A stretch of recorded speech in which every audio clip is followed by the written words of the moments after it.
ప్రభునందు సోదరీ సోదరులకు ప్రభు అయిన యేసుక్రీస్తు వారి పేరిట ప్రేమపూర్వక వందనాలు తెలియజేస్తుంటున్నాను. మనము దేవుని పరిశుద్ధ గ్రంథంలో ఆదికాండము 2వ అధ్యాయము 4 నుండి 8 వచనాల్లో ఉన్న వాక్యాన్ని చదువుకుందాం. దేవుడైన యెహోవా భూమిని ఆకాశము చేసిన దినమందు భూమి ఆకాశములు సృజించబడినప్పుడు వాటి ఉత్పత్తి క్రమము ఇదే. అది వరకు పొలమందలి ఏ పొదయు భూమి మీద ఉండలేదు, పొలవందలి ఏ చెట్టును మొలవలేదు. ఏలయనగా దేవుడైన యెహోవా భూమి మీద వాన కురిపించలేదు, నేలను సేద్యపరచుటకు నరుడు లేడు. అయితే ఆవిరి భూమి నుండి లేచి నేల అంతటినీ తడిపెను.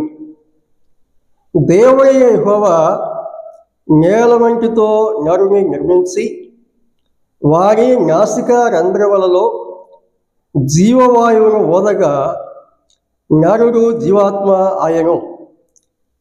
దేవుడైన యెహోవా తూర్పున ఏదెనులో ఒక తోట వేసి తాను నిర్మించిన నరుని దానిలో ఉంచెను.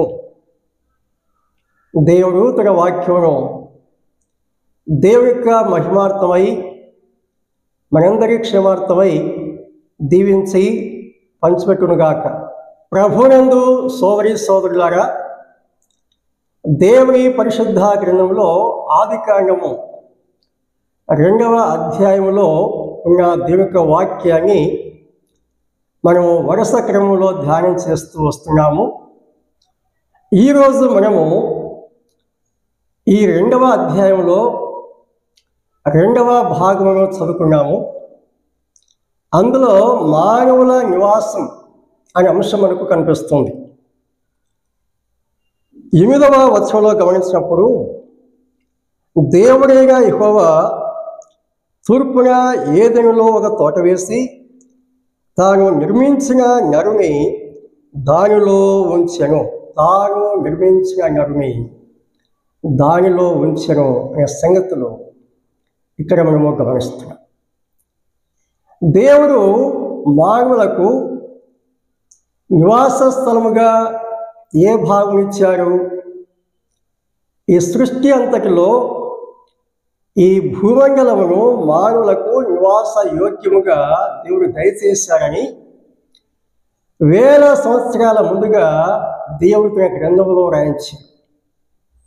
కీర్తనలు 116వ కీర్తన 15వ చరణంలో మనము గమనించినప్పుడు ఆకాశములు యెహోవా వశము, భూమిని ఆయన నరులకు ఇచ్చి ఉన్నారు. భూమిని ఆయన నరులకు ఇచ్చి ఉన్నాడు. మానవులు నివసించడానికి అనుకూలమైనటువంటి భాగం ఏమిటి? చంద్రమండలం కాదు, అంగారక గ్రహం కాదు. ఈ భూమిని దేవుడు నరులకు ఇచ్చాడు. మనం దేవుని యొక్క వాక్యాన్ని శ్రద్ధగా చదువుకుంటే గతంలో మనం ధ్యానం చేసినట్లుగా దేవుడు మానవుని నిర్మించక ముందుగా మానవుడు జీవించడానికి ఏవైతే అక్కరగా ఉన్నాయో వాటన్నిటినీ దేవుడు ముందుగా సిద్ధం చేశాడు. ఒక మానవుడు జీవించాలంటే భూమి కావాలి, గాలి కావాలి, వెలుగు కావాలి, నీరు కావాలి, తినటానికి ఆహారం కావాలి, ఒక మంచి వాతావరణం కావాలి. వీటన్నిటినీ దేవుడు మానవుల కోసం ఏర్పాటు చేశాడు. ముందుగా మానవులకు కావలసిన సమస్తం ఏర్పాటు చేసి ఆ తర్వాత మానవుని నిర్మించాడు. ఇది దేవుని యొక్క జ్ఞానం. సమస్తమును ముందుగా సృష్టించి ఆ తర్వాత మానవుని నిర్మించి ఆ భూమిని మానవులకు అప్పగించినట్లుగా దేవుని గ్రంథంలో మనం చదువుకుంటున్నాం. ఈ భూమి మీద సమస్తము మానవుడు అనుభవించినట్లుగా మానవులకు అధికారము దేవుడు దయచేసినాడు. తాత్కాలికంగా మనం నివసించడానికి ఈ భూమిని ఆయన సిద్ధపరచి లేక సృష్టించి సిద్ధపరచి మనకు అప్పగించాడని దేవుడు తన గ్రంథంలో తెలియచేసుకుంటున్నాడు. దేవుడు దయచేసిన వాటిని మనం తృప్తిగా అనుభవించాలి అనేది దీని యొక్క ఉద్దేశం. మన ఎడల ఉన్న ప్రేమను బట్టి మనకి ఏం కావాలో వాటన్నిటినీ దేవుడు ఏర్పాటు చేశాడు. అయితే మనము చూస్తున్న ఈ భూమి, ఆకాశం, సముద్రము, అందులో సమస్తము అవి తాత్కాలిక మాత్రమే ఉండటానికి దేవుడు ఏర్పాటు చేశాడు, కానీ ఇవి శాశ్వతంగా ఉండటానికి దేవుడు ఏర్పాటు చేయలేదు. మనము ప్రకటన 21వ అధ్యాయము 1వ వచనం గమనించినప్పుడు భూమి ఆకాశంలో ఆయన సన్నిధి నుండి పారిపోయారు అని చెప్పారు. ఆయన సముఖం నుండి పారిపోయారు. అంతటా నేను ప్రత్యాకాశం కొత్త భూమిని చూచానని ఆ వాక్యం మనకి తెలియపరుస్తుంటుంది. యోహాను ఆ జరగబోయే సంభవాలు దేవుడు చూపిస్తుండగా ఆ ఆత్మ నేత్రాలతో ఆయన చూస్తూ గ్రహిస్తూ గ్రంథంలో వాటిని రాశారు. కాబట్టి మనము నివసిస్తున్న ఈ భూమి, ఆకాశం, సముద్రం, అందులో సమస్తం కూడా ఒక రోజున అగ్ని చేత లయం చేయబడబోతున్నవి అని పేతురు తన పత్రికలు 2వ పత్రిక 3వ అధ్యాయంలో తెలియజేశారు. మనం ఎంతగా ప్రేమించినా లేక ఎన్ని ఏర్పాట్లు చేసుకున్నా ఒక రోజు ఈ భూమిని విడిచిపెట్టి వెళ్ళిపోవాలి. అంతేకాదు ఈ భూమి, ఆకాశం, సముద్రము, అందులో సమస్తం కూడా లయము కావటానికి సిద్ధంగా ఉన్నాయి. కాబట్టి మీరు లోకములో అయినను లోకంలో ఉన్నవాటికి అయినను ప్రేమించవద్దు అని దేవుడు చెప్పాడు. మనము జీవించడానికి కొన్ని అంశాలు అవసరం లేదని కాదు, కానీ కేవలము తాత్కాలిక వాటి మీద మన మనసు కేంద్రీకరించి మన సమస్తము వీటి కోసమే ధారపోసి నిత్యత్వాన్ని మనం నిర్లక్ష్యం చేస్తే ఆ నిత్యత్వాన్ని మనం పొందలేము అని దేవుడు ముందుగానే తెలియజేస్తున్నాడు. మనము జీవించడానికి తాత్కాలికంగా వీటిని దేవుడు దయచేసాయి. కాబట్టి ఇక్కడ మనం జీవిస్తూ నిత్యత్వం కోసం సిద్ధపడాలని దేవుడు తెలియజేస్తుంటున్నాడు.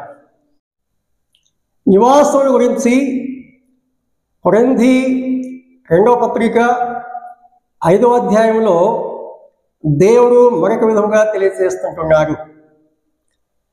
భూమి మీద మన గుడారమైన ఈ నివాసము శిథిలమైపోయినను చేతి పని కాక దేవుని చేత కట్టబడినదియు నిత్యమైనదినైన నివాసము పరలోకమందు మనకు ఉన్నదని ఎరుగుదుము. మనము దిగంబరము కాక వస్త్రము ధరించుకున్న వారముగా కనబడదుము. కాబట్టి పరలోకం నుండి వచ్చు మన నివాసము దీనిపైని ధరించుకొని అపేక్షించుచు దీనిలో మూలుగుచున్నాము. ప్రభునందు సోదరి సోదరులారా, ఈ వాక్య భాగంలో నిత్యమైన నివాసము అన్నాడు. ఏ నివాసం గురించి తెలియజేస్తుంటున్నారు? ఈ గుడారము అని చెప్పాడు. భూమి మీద మన గుడారమైన ఈ నివాసము, ఇది భూ సంబంధమైన గుడారము, ఇది శిథిలమైపోయే గుడారం. మన శరీరము అనే గుడారం గురించి ముందుగా దేవుడు ఇక్కడ తెలియజేశాడు. ఆది కాండములో దేవుడు ఆదాముతో చెప్పిన సంగతి మనం ఆలోచన చేసినప్పుడు, నీవు మంటి నుండి తీయబడితివి గనుక తిరిగి మಣ್ಣైపోతావు అని చెప్పాడు. మಣ್ಣైనది వెనుకటి వలె మరలా భూమికి చేరును. ఆత్మ తాను దయచేసిన దేవుని వద్దకు పోవునని సొలొమోను ప్రసంగంలో చెప్పాడు. మనము గమనిస్తున్న ఈ భౌతిక శరీరం ఇది శిథిలమైపోతుంది. మట్టిలో నుండి తీవ్రింది కాబట్టి తిరిగి మట్టి పాలవుతుంది. కానీ దేవుడు ఏం చెప్తున్నాడంటే నిత్యమైన నివాసం పరలోకమందు మనకు ఉన్నదని చెప్తున్నాడు. దేవుని చేత ఏర్పాటు చేయబడింది. ఆ నిత్యమైన నివాసము ఈ ప్రాణాత్మలకు ఒక గుడారముగా దేవుడు ఏర్పాటు చేశాడు అనే సంగతి ఇక్కడ చెప్పాడు. ఈ శరీరము శిథిలమైపోతుంది. శిథిలము కానీ మర్త్యమైనది కానీ ఆ క్షీణించలేని నిరంతరము తాజాగా ఉండేటువంటి ఆ నివాసం, ఆ దేహాన్ని దేవుడు ఈ ప్రాణాత్మలు ధరింపచేస్తాడు. శరీరానికి కాదు, శరీరం మీద కాదు. అది మనం గ్రహించాలి. ఇది శిథిలమైపోతుంది, కానీ ఆత్మ శరీరం మనం ధరించుకుంటాం అని చెప్తున్నాడు. అది నిత్యమైనది, అది పరలోక సంబంధమైనది, అది మహిమ గలది, అది అక్షయమైనదని అనేకమైన సంగతులు, శాస్త్రీయ సంగతులు ఆ మహిమ గల దేహాన్ని గురించి, అక్షయ దేహాన్ని గురించి కొరింథీ మొదటి పత్రిక 15లో చెప్పారు. దీనిపై ధరించుకోబోతున్నామంటే ఈ మట్టి శరీరం మీద కాదు, ఈ ప్రాణాత్మల మీద ఆ అక్షయమైన ఆ గుడారము ధరింపబోతున్నాము అనే సత్యాన్ని దేవుడు ఇక్కడ తెలియజేశారు. ఆ గుడారము దేవుడే ఏర్పాటు చేయబడింది. ఆ గుడారము దేవుడే ఏర్పాటు చేశారు. అది నిత్యమైనది. ఈ గుడారం కూడా దేవుడు ఏర్పాటు చేశాడు, కానీ ఇది భూమి నుండి ఉత్పత్తి చేయబడింది కాబట్టి, ఇది మంటి నుండి తయారు చేయబడింది కాబట్టి తిరిగి మంటి పాలవుతుంది. ఆ మహిమల దేహం మనం ధరించుకుంటాం, నిరంతరం ప్రభుతో జీవిస్తాం. అది నిత్యమైన నివాసము అని దేవుడు ఇక్కడ తెలియజేశారు.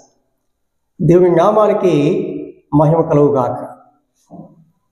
మూడవదిగా మనము నివసించబోయే నిత్య నివాసం.